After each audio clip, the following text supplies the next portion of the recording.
Hey guys, in this video, I'll show you how to use Streamlabs' best Streamlabs settings. First and foremost, you need to download Streamlabs by following the link provided in the description.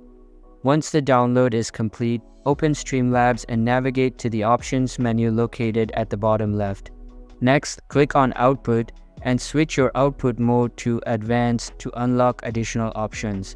Change the encoder setting to your NVIDIA graphics card. For rate control, select CBR.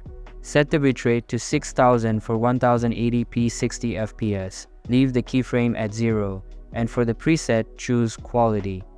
Keep all other settings at their default values. Now head to the video section, ensuring that your base canvas resolution is set to your monitor size. Similarly, set the output scaled resolution to your monitor size. Confirm that you've selected 60 fps and consider changing the default downscale filter cubic to Lanczos for potentially better video quality. In conclusion, these settings are optimal for Streamlabs when aiming for the best quality in 1080p 60 fps streaming.